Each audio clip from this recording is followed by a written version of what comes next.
ಅದು 4 ಹುಲಿ ಮರಿಗಳನ್ನ ಹೊಂದಿದ್ದ ತಾಯಿ ಹುಲಿ. ಆದರೆ ಇದ್ದಕ್ಕಿದ್ದಂತೆ ಅದೇನಾಯ್ತೋ ಏನೋ, ಒಂದು ದಿನ ಹುಲಿ ಮರಿಗಳನ್ನ ಬಿಟ್ಟು ತಾಯಿ ಹುಲಿ ಕಣ್ಮರೆಯಾಯಿತು.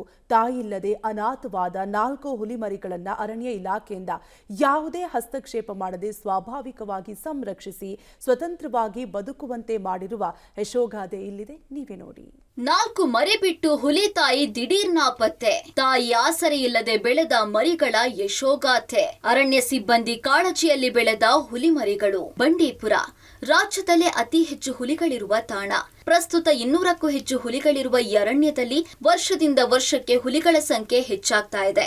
ಕಳೆದ ವರ್ಷ ಇಲ್ಲಿನ ಸಫಾರಿ ವಲಯದಲ್ಲಿ ತಾಯಿ ಹುಲಿಯೊಂದು ತನ್ನ 4 ಮರಿಗಳೊಂದಿಗೆ ಸ್ವಚ್ಛಂದವಾಗಿ ವಿಹರಿಸ್ತಾ ಇತ್ತು. ಆದ್ರೆ ಕೆಲ ದಿನಗಳ ನಂತರ ತಾಯಿ ಹುಲಿ ಇದ್ದಕ್ಕಿದ್ದಂತೆ ಕಣ್ಮರೆಯಾಗ್ಬಿಟ್ಟಿತ್ತು.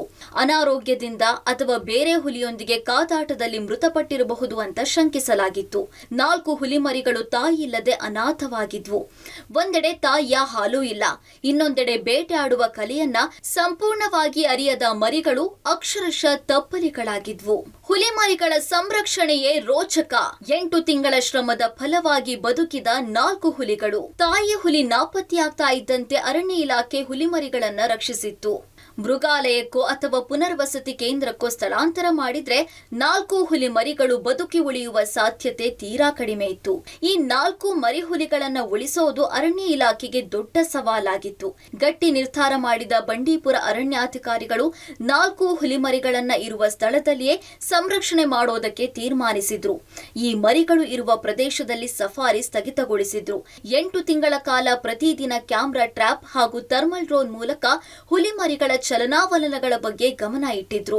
ಬೇರೆ ಹುಲಿಗಳು ಹಾಗೂ ಚಿರತೆಗಳಿಂದ ಮರಿ ಹುಲಿಗಳಿಗೆ ಅಪಾಯವಾಗದಂತೆ ಸೀಮಿತ ಸಂಖ್ಯೆಯ ಅರಣ್ಯ ಸಿಬ್ಬಂದಿಯಿಂದ ನಿಗಾ ವಹಿಸಲಾಯಿತು.